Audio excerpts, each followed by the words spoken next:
నమస్కారం. నేను doctor Priyadarshini. So, ఈరోజు మనము ధనయోగం గురించి తెలుసుకుందాం. సో, అందరికీ ధనం అంటే ఎంత అవసరమో అందరికీ తెలుసు.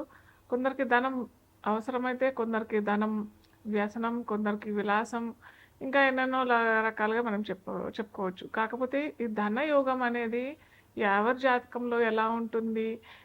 అసలు ఈ ధనయోగం ఉంటేనే వాళ్ళకి ధనం వస్తదా? జీవితంలో ధనం లభిస్తుందా లేదా? లేదా ధనయోగం లేకున్నా గానీ మనం ఏదన్నా పరిహారం చేసుకొని ధన ధనయోగాన్ని క్రియేట్ చేసుకోవచ్చా? అంటే ఆర్టిఫిషియల్‌గా క్రియేట్ చేసుకోవడమే. సో, అది అంతా మనం ఈరోజు తెలుసుకుందాం. ఫస్ట్ ఆఫ్ ఆల్ ధనయోగం అంటే ఎలా లభిస్తుంది? ఒక జాతక చక్రంలో చూసినట్టయితే నేను ప్రతిసారి చెప్తుంటాను. మనము ధ యోగాలైనా, ఏ యోగాలైనా మన లగ్నం నుంచి చూసుకోవాలి. జాతక చక్రంలో లగ్నం ఏంటో ఫస్ట్ తెలుసుకున్నాక, లగ్నం నుంచి ద్వితీయంలో ఏ గ్రహం ఉంది? అది పాపగ్రహమా? లేకపోతే న్యాచురల్ బెనిఫిక్ అంటాము. న్యాచురల్ బెనిఫిక్ అనేసేసి 2 అంటే పాప గ్రహము ఉంటది. మంచి ఫలితాలు ఇచ్చే మంచి గ్రహం కూడా ఉంటది. సో, ఎప్పుడైతే ఈ గ్రహం పాపగ్రహం లేకుండా మంచి గ్రహం అంటే పర్సనల్‌గా మన జాతక చక్రంలో ద్వితీయంలో పాపగ్రహం లేకుండా మంచి గ్రహం అంటే మంచి ఫలితాలు ఇచ్చే జనరల్‌గా మంచి ఫలితాలన్నీ ఇచ్చేస్తాయన్నమాట. అది దాంట్లో ఏంటంటే గురువు గ్రహం, శుక్రగ్రహం అంటే బృహస్పతి, శుక్రుడు. ఈ 2 గ్రహాలు మనకి ధనాన్ని ఇచ్చే గ్రహాలన్నమాట. సో, ఈ గ్రహాలు కనుక ద్వితీయాధిపతితో లేదా ద్వితీయంలో ఒక్కోసారి గురుగ్రహం ఏంటంటే ద్వితీయంలో ఉన్న వాళ్ళకు విపరీతమైన డబ్బు, విపరీతమైన ధనం వస్తుంది. కానీ వచ్చినప్పటికీ అది నిలదొక్కుకోలేరు. ఏదో విధంగా ఖర్చయిపోవడము, వాళ్ళు అనుభవించారనమాట. అంటే సపోజ్ ఫర్ ఎగ్జాంపుల్ ఒకడు బాగా రిచ్, బాగా ధనవంతుడు. అతను బాగా సంపాదిస్తాడు. లైఫ్ లాంగ్ అతను కూడబెట్టి అలాగే కూడబెడుతూనే ఉంటాడు. తద్వారా ఏమవుతుందంటే చివరి జీవిత దశలో అతను అనుభవించకుండానే వెళ్ళిపోతాడు. అతను తదనంతరం ఆ ధనాన్ని అనుభవించడం ఇలాంటివన్నీ జరుగుతూ ఉంటాయన్నమాట. సో, అలాంటి రకం ద్వితీయంలో గురువు ఒకవేళ ఉన్నట్టయితే మళ్ళీ ద్వితీయంలో గురువు ఉన్నా కానీ ఎన్ని డిగ్రీస్‌లో ఉన్నాడు, ఏ నక్షత్రంలో ఉన్నాడు, ఇవన్నీ కూడా మనం క్షుణ్ణంగా మనం తెలుసుకున్నట్టయితే ఈ ధనయోగాలు మనకి ఎలాంటి ఫలితాలు ఇస్తాయి, ఎలా మనని ధనవంతులు చేస్తాయి అనేసి మనం తెలుసుకోవచ్చు. అయితే ఇంకొకటి మనం బాగా చూసుకోవాల్సింది ఏంటంటే గురువు ద్వితీయంలో ఉన్నా కానీ లేదా ద్వితీయంలో ఉన్నప్పటికీ అంత ఫలితాలు ఇవ్వరు అని చెప్పుకున్నాం కదా. ద్వితీయాన్ని ఒకవేళ చూస్తే గురువుడు మటుకు నిజంగా అది చాలా మంచి ధనయోగం. వాళ్ళకి ఎటువంటి ధనానికి ఇబ్బంది లేకుండా జీవితకాలం మొత్తం ధనానికి లోటు లేకుండా ఉంటుంది. అలాగే శుక్రుడు కూడా ద్వితీయంలో ఉన్నా కానీ మనమేమో గురువు గ్రహానికి ఏమనుకున్నాము, గురువు కనుక ద్వితీయంలో ఉంటే కొద్దిగా అతను అనుభవించాడు అని చెప్పాం కదా. కానీ శుక్రుడు అలా కాదు. ద్వితీయంలో ఉన్నా అతను ధనాన్ని ఇస్తాడు. కాకపోతే ఇక్కడ రూల్ ఏంటంటే ద్వితీయంలో శుక్రుడు ఉన్నా ఇస్తాడు. ద్వితీయాన్ని చూసినా కానీ శుక్రుడు ఇస్తాడు.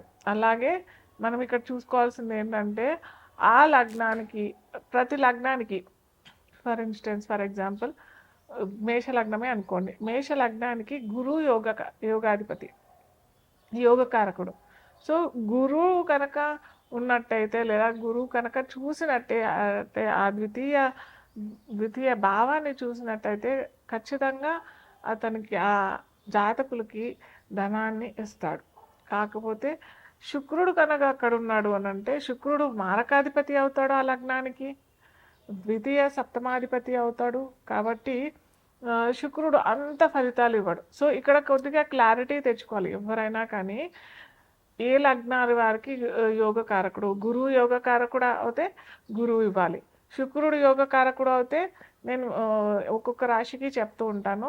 ఏ ఏ రాశులకి లగ్నాలకి ఏ గ్రహాలు ధనాన్ని క్రియేట్ చేస్తాయనేసి ఒక్కొక్క లగ్నాలకి చెప్పుకుంటూ పోతాం మనము. సో, ఇక్కడ కనుక ద్వితీయానికి మేష లగ్నం వారికి ఇక్కడ కలిగినట్టయితే అంత మంచి చేయడు. సో, ఇలా ప్రతి లగ్నాలకి ఒక లగ్నానికి గురువు యోగకారకుడు అయితే ఒక లగ్నానికి శుక్రుడు యోగకారకుడు అవుతాడు. సో ఇలా మనము డిఫరెన్షియేట్ చేసుకున్న తర్వాత మనకి ధనయోగం జీవితంలో ఉందా లేదా, ఒకవేళ లేకపోతే ఎలాంటి పరిహారాలు మనం చేసుకోవచ్చు, ఇది మనం మేషం నుంచి మీనం వరకు చూద్దాం. అయితే ఇంకొకటి ఏంటంటే ద్వితీయానికే కాకుండా లాభంలో కూడా ఈ మనం చెప్పుకున్న గురుగ్రహమైన శుక్రగ్రహమైన కనెక్షన్ వచ్చినట్టయితే కూడా అది ధనయోగమే అవుతుంది. అర్థమైందా? అలాగే శుక్రుడు గురువు ఒకవేళ ఈ 2 గ్రహాలు కూడా 11వ భావంలో అంటే 11వ భావంకి కనెక్ట్ అవుతే మటుకు ఖచ్చితంగా ధనాన్ని ఇస్తాడు. ఇదే కాకుండా ద్వితీయానికి లాభానికి అంటే ప్రతి ఒక్క లగ్నాలకి ద్వితీయాధిపతి సపరేట్గా ఉంటాడు, లాభాధిపతి సపరేట్గా ఉంటాడు కదా. ఎప్పుడైతే ఈ ద్వితీయాధిపతి లాభాధిపతి రెండూ కలిసి ద్వితీయంలో అయినా లాభంలో అయినా ఉన్నట్టయితే అది ధనయోగం కిందనే పరిగణించబడుతుంది.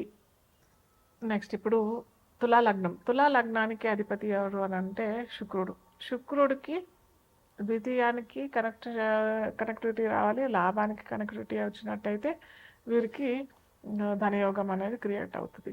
సో ద్వితీయాధిపతి ఎవరు అని అంటే కుజుడు, లాభాధిపతి ఎవరు అని అంటే మటుకు రవి. ఇక్కడ ఇంకొకటి మనం చూసుకోవాల్సింది ఏంటంటే తులా లగ్నం వారికి రవి బాధకాధిపతి కూడా అవుతాడు. సో ఈ బాధకాధిపతిని కూడా బ్యాలెన్స్ చేయాలి. సో ఈ యోగం ఉన్నట్టయితే కూడా మనము ఇప్పటిదాకా ఏం చెప్పుకున్నామంటే ఈ యోగం లేకపోతే ఏం చేసుకుంటే ఆ యోగాన్ని మనం క్రియేట్ చేసుకోవచ్చు అని చెప్పుకున్నాం కదా. ఆ యోగం కనుక లేకపోతే ఉన్నా కానీ బాధకాధిపతి కాబట్టి మీకు వస్తాయి. కుజుడు రవి ఇద్దరూ కలిసి అక్కడున్న అంటే షష్టానికి వ్యయానికి షష్టానికి అష్టమానికి వ్యయానికి కనుక కనెక్టివిటీ లేకపోతే ఖచ్చితంగా ఇస్తాడు. అలాగే నీచ స్థానాల్లో లేకపోతే కనుక ఇస్తాడు. కానీ బాధకాధిపతి కూడా అవుతాడు కదా. సో డబ్బులు వస్తాయి కానీ వీళ్ళు అనుభవించాలి అని అంటే లేని స్థితిలో ఉంటారనమాట. అంటే ఫర్ ఎగ్జాంపుల్ డబ్బులు వస్తాయి, ఈ యోగం ఉంది కాబట్టి డబ్బులు వస్తాయి, కాకపోతే అనుభవించేదాము అని అనుకునేసరికి ఏదైనా బాధలు రావటము, ఏదో ఒకటి ఇబ్బంది పెట్టడము, వాళ్ళు అనుభవించలేని పరిస్థితిలో ఉండే అవకాశాలు చాలా ఉంటాయి. సో ఖచ్చితంగా రవికి ఈ యోగం ఉన్నా కానీ మనం చేసుకోవాలి, లేకున్నా కానీ మనం చేసుకోవాలి.